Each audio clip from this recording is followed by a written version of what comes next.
1988, the Manville Personal Injury Settlement Trust opens with $2.5 billion, the largest fund ever assembled for injured people in American history.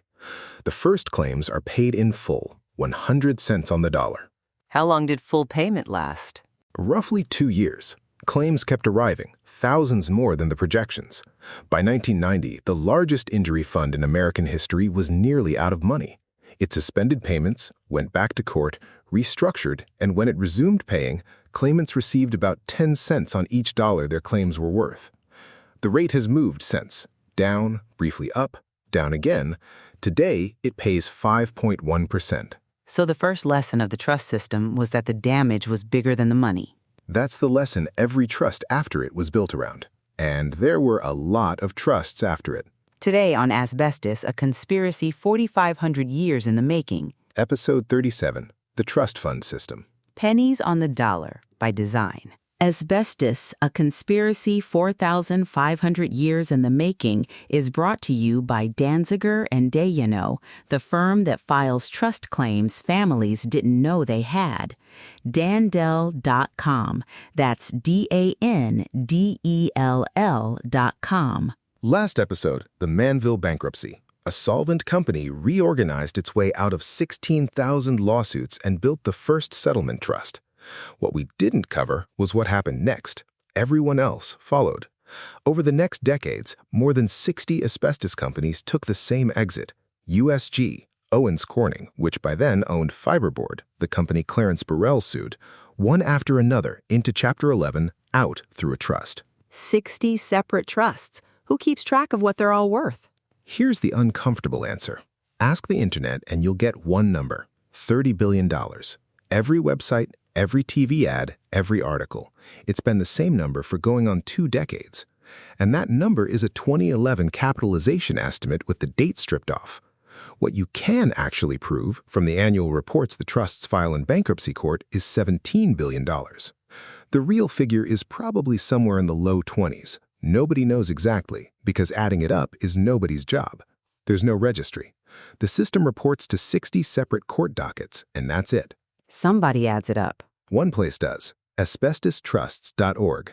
They pull the filings, trust by trust, and track what each trust holds, what it pays, and what it requires. It's the closest thing the system has to a public ledger. Full disclosure, it's built by the team behind this show. It exists because the number everybody repeats isn't true. Asbestostrusts.org. The receipts, basically. The receipts. Each trust has its own money, its own rules, its own paperwork, and, this is the part that matters, its own payment percentage. Explain payment percentage. If a trust says my father's claim is worth $300,000, what arrives in the mail? Depends entirely on which trust. Every trust operates under a document called Trust Distribution Procedures, the TDP. It schedules diseases into levels, assigns each level of value, and then applies the percentage.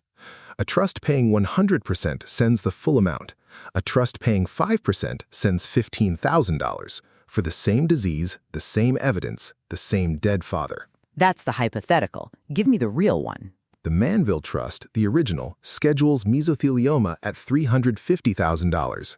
At 5.1%, the check is $17,850.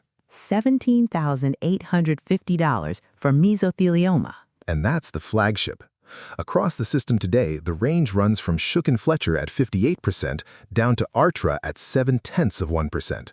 Technically active, functionally empty. What decides whether it's 100% or 5%? Pure arithmetic about the future. A trust has to pay the claimant who files today and the claimant who gets diagnosed 20 years from now out of the same fixed pot. So the trustees project future claims, divide the money across all of them, and set the percentage. And size doesn't predict it. Narco, the largest trust ever capitalized, $6.3 billion, pays 100 cents on the dollar. The original pays 5.1. And the percentage moves. When projections worsen, it goes down. Has one ever just run dry? The first one did. Manville, 1990, suspended payments, back to court, restructured. That's the story we opened with, but the darker story is TH Agriculture and Nutrition, and a congressional report documented it. The trust was created in 2009 and immediately started paying the bankruptcy plan's supporters, the claimants who had voted for it, at full value. Everyone else had to wait. By the time the doors opened to future claimants in 2011, more than $325 million was already out the door. Within 18 months, the trust was forced to cut to 30 cents on the dollar. Today, it pays 15. Same trust, same disease, just a different place in line. And the line was rigged at the start. So the sicker the industry's history, the deeper the discount on each victim. That's the design. The trusts that poisoned the most people have the most claimants, and the most claimants means the smallest percentage. The scale of the harm is itself the discount mechanism. So which is it? Protection or a discount? Both answers are true, and that's what makes this episode hard. The percentage system exists so that a worker diagnosed in 20 years inherits something other than an empty account. That's real, and it protects future families. But the same structure capped what the companies ever had to pay. They funded a fixed pot, took the channeling injunction, and walked away from the open-ended risk. The families inherited the uncertainty. The companies bought certainty. Speaking of percentages, most patients qualify for 10 to 20 trusts, and Danziger and Dayano files every one of them at once, getting started on day one.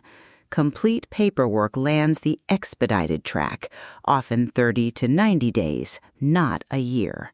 Dandel.com. Here's what the system looks like from a kitchen table. A machinist spends 30 years in shipyards and refineries. He was exposed to insulation from one company, gaskets from another, cement from a third.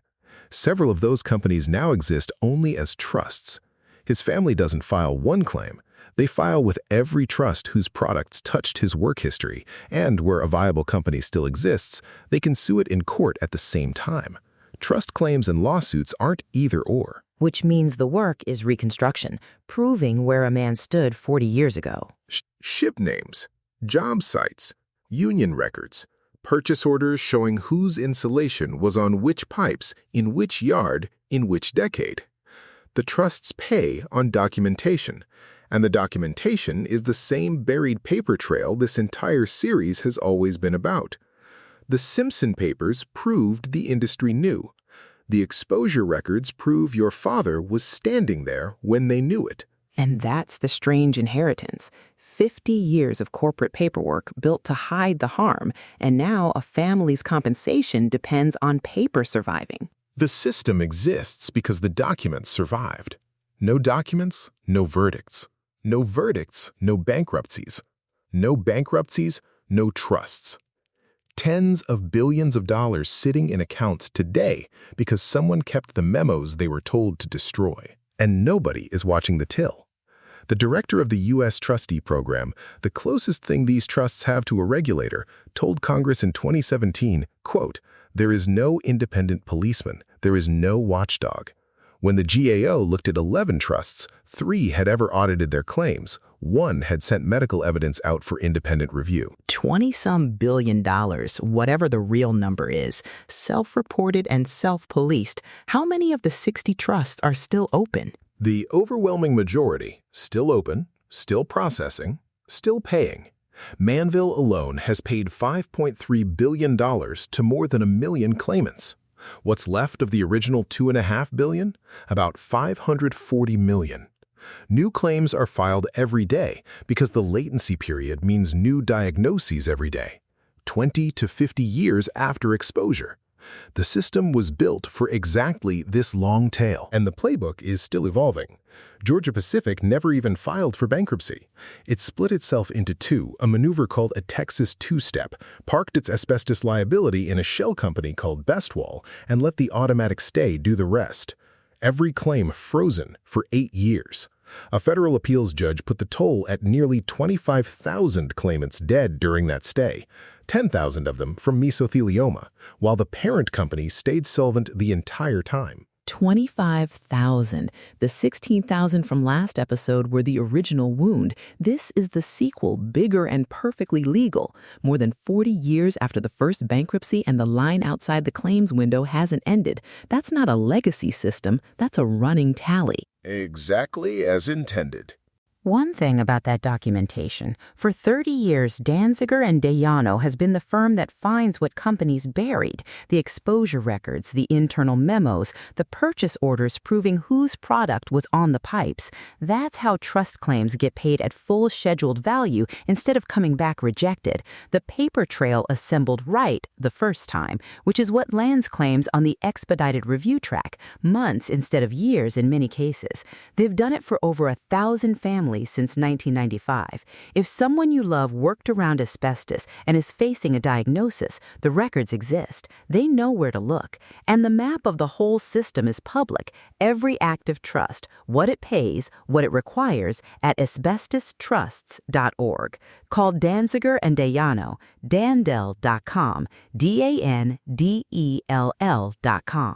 The consultation is free and there's no obligation. A family can find out which trusts apply before deciding anything.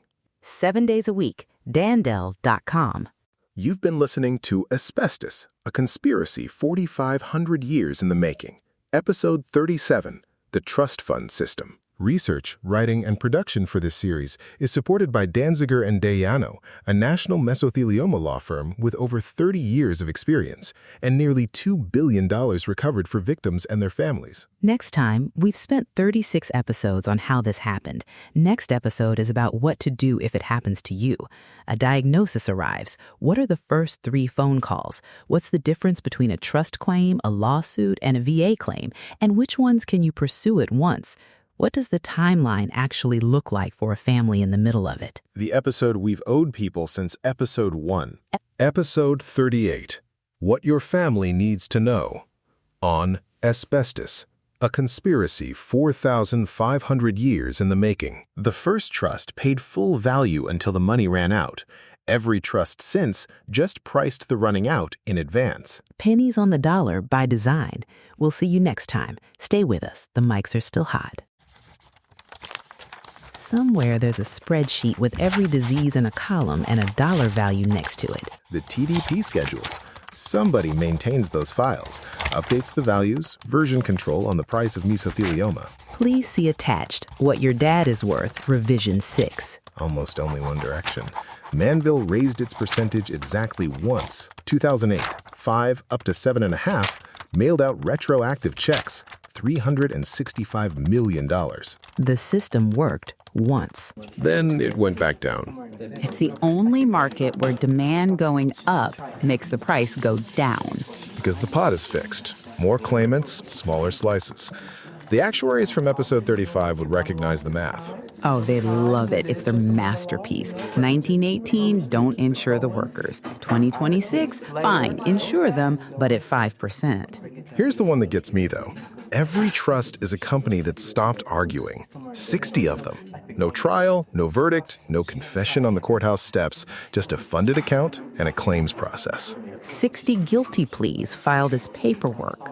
And most people have never heard of a single one of them. 60 companies found it cheaper to admit everything than to keep lying, and even the confession came with a discount. And it's not over. This spring, Georgia Pacific told claimants' lawyers it's giving up on the Best Wall bankruptcy, planning a brand new filing instead. 8 years of frozen claims, and the do-over gets a do-over. The two-step gets a second dance.